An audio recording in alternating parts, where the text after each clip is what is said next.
My father has been arrested again because of Ned Nwoko.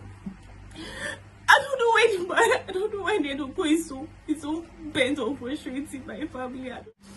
Please, I beg you all to let me your voices.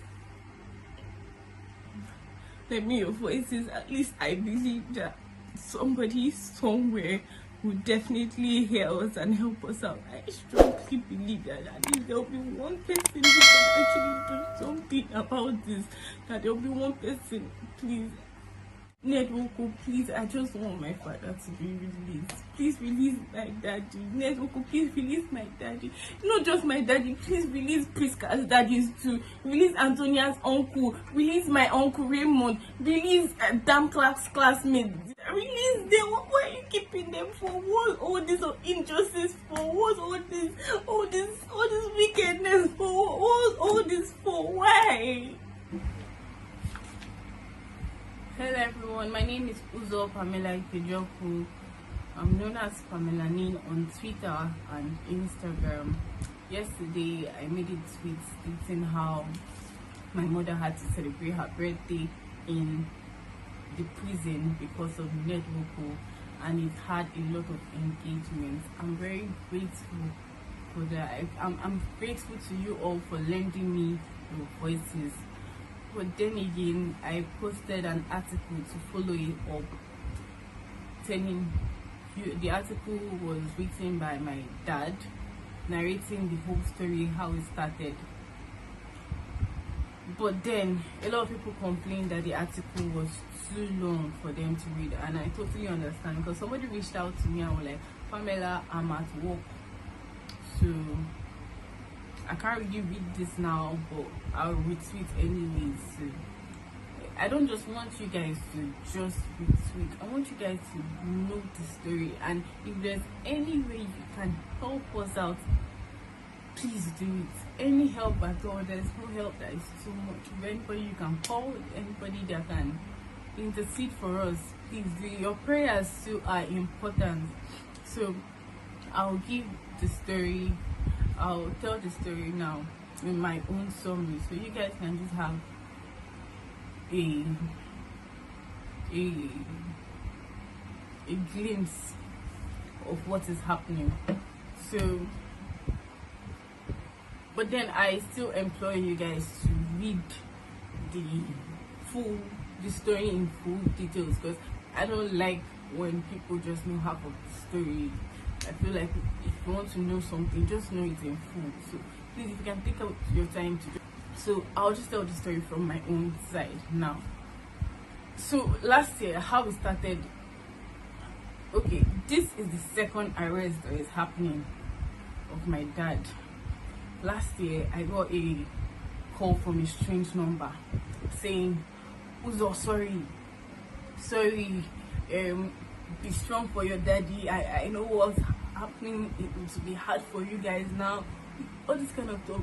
And I'm like, I don't understand. Which one is be strong for my daddy? Which kind of talk is this one? Obviously, you guys know where my mind went to. I was scared to my own marrow. I was praying in my mind. Immediately, I don't even know what I replied. That man said, well, I hung up. I called my daddy immediately. I didn't want to call my mother to ask what happened to daddy. I wanted to hear from my daddy directly, because me, I don't want to hear that. God forbid, okay, God. And I called my dad. The next night, I heard this strange voice. I said, who is this, daddy? Daddy said, yes, Uzo. I said, daddy, are you sure this is not your voice? Say, Uzo, it's me, it's me. Don't worry, calm down, I'll be fine. I've never heard my dad sound like that in my life. I said, okay, I was convinced that was not my daddy. So I called my mom and I said, Mommy, one strange man called me telling me to take heart. I should be strong for daddy. What's happening? And I called daddy. Daddy was not sounding like daddy. I'm not sure it's daddy that is with his phone. Next thing, my mom told me that I don't know where they told you. I was trying not to tell you because I know that you'll be so worried. I don't want to get you so worried. really worried. I mean, mommy, what happened to daddy? 20, no one get worried. Next time I started crying. What happened to daddy? And I said, you see, this is why I don't want to tell you. You will start crying. I said, okay, sorry, I'm not crying. Just tell me. She now told me that they ambushed your father yesterday, that he was coming back from a burial he went for in the village, and next thing, a lot of policemen just gathered. They were driving, a lot of policemen just blocked them on the road, started pointing guns at them, telling them to come down. They were so they were so, I don't even know English to this words. They were so wicked that next thing, my father now came down and followed him. But that's what they told her. That she, the next day, that was that morning, that she got a call from my dad telling her that sorry for the interruption, my phone memory got full. So he said he had already got into Uromi, and he's on his way to Abuja. So they had already transported him from Abuja to detention. My mom corrected me yesterday. He said detention. Detention. Inside detention now, they had not charged him with any case. He was just there. Where is the case? So let us attend to it. Nothing was happening. He was there. That's why he was there. He was there. Corona came. My father started lockdown before they announced lockdown. He was in that detention. Corona came. That one, Corona just made the matter worse because nobody was not listening to us. Everybody said that they are locked down. Something that they would have just given an order. Everybody was saying they are locked down. They are locked down. Okay, they are locked down. That's when my father was good.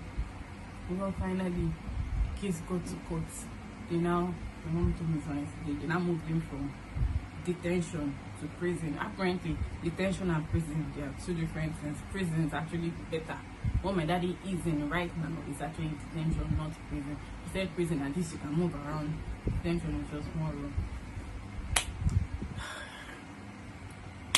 I've actually never been to the prison or detention to see my dad. My daddy doesn't want me around. He doesn't want to see me in a very bad state. So that's what my mom tells me.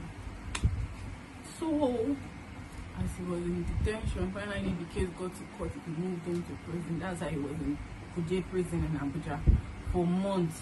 See, they took my father on pharmacy induction day last year, 2020, January 24th. They released him on May 5th. What's wrong with me?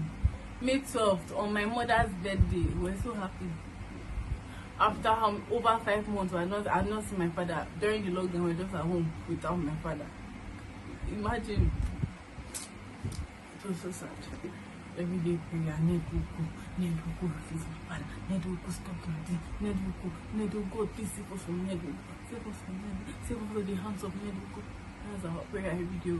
There's no prayer we pray that Ned Nwoko will not be inside. So, they released my father with a very ridiculous bill. Very ridiculous bill. Bill of 50 million naira and the landed property in Abuja. Which kind of bill is that one? Just tell the person to sleep there now. Just tell the person to sleep there. Because it was not only my father. But God did this. Someone was able to stand in for us and help us a whole lot. That's the owner of Rain Oil, Gabriel Obichi, of which his life is now in danger for helping us. So please, you guys should help me spread the word, because wildlife is just everywhere.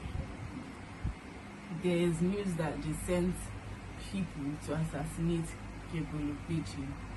Why? Just because they helped us. Ned Nwoko just wants to intimidate all of us in that village. He doesn't want anybody to talk. Whether you have money or you don't have money like him, all of you must be intimidated because he has a lot of influence. No lies, he has a lot of influence in this country. I don't know who is bigger than him, but I know that there are a lot of people bigger than him, and definitely somebody will hear my cry. Somebody will hear my cry. It is also me. So he was built. Next thing this year, on this very fateful day, I called my uncle just to call him and talk to my uncle like a normal. Next thing, my uncle is telling me, is it true that they arrested your father again? I did not understand. I had to hang up and call my mom. I had to call my mom to ask her what was going on, and she was like, Mom, what happened? They are saying they arrested Daddy again. And she was like, yes, that they arrested me again. I said, that what happened again? She said, it's the same case. This time they didn't change some things in it. They won't, the same victim, the same person.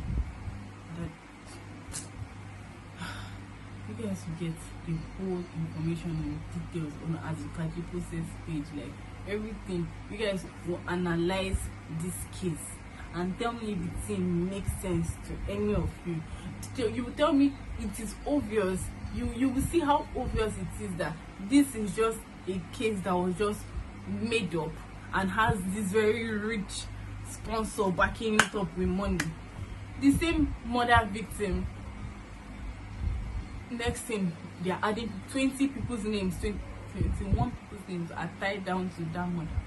My father's name is Amon. That's what they arrested him for again. I really need you guys to look at the case. I'm going to post the case file. Look at it, analyze it, and tell me if this thing makes sense. And tell me if you don't know that there's obviously something very, very, very fishy going on in that case. This conspiracy is just so annoying and it's just so unfair. All for what? All for what? Why? Because my father told you to follow due processes in collecting the land in the village.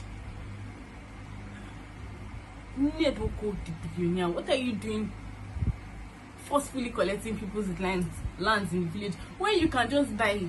Why don't you just buy it? My father told him to just buy it. Next thing, Ned Nwoko, once you don't agree with once you don't dance to the tune of his music, you're in trouble. That's how most of my village people are in trouble like this. If Ned Nwoko say A and you don't want to do A, you want to do B, you're in trouble. You'll be in prison. So that's my father is the president general of the Idumudumuko Development Union. His primary goal is to protect the people, so he cannot join forces with you and support you to collect the villagers' land. Who told you that? Like, you're a billionaire, these villagers, that land might be the only property that they have. Their only ancestral land. You want to collect it? Why? Okay, quite alright. You want to build a school? That is beautiful. You want to have it's a private university. Wow, a private university in my village. That's a big thing for all of us. Like, a lot of people will benefit from it, like to provide jobs for us. But just buy the land you want to use. And quite alright, our previous OB had already given him 33 acres of land before. Now he wants more. And when they gave him that land before, he told them that he wanted to build a dairy farm. Everybody, dairy farm in my village, that is very impressive. Sorry, my video is cutting. The space on my phone it's not much, so I just have to end the meeting. Sorry, I should have deleted everything I had at once. So everybody was impressed that dairy farming out here, that would be so nice and all that. You get. Next thing, we gave Ned Nwoko land to build dairy farm. Next thing, we saw mansion. What is dairy farm? We don't understand. Baba built mansion, better house, like a whole mansion for himself. Wow. The mansion was Kokoma a tourist site. So, but that was not what you said you wanted to do. It was a tourist site, you would go there. Mansion for himself, his own self. A very lovely, beautiful mansion that he used the dairy farm land he collected to do. So now, somebody that you gave 30 acres to do dairy farm that now came to do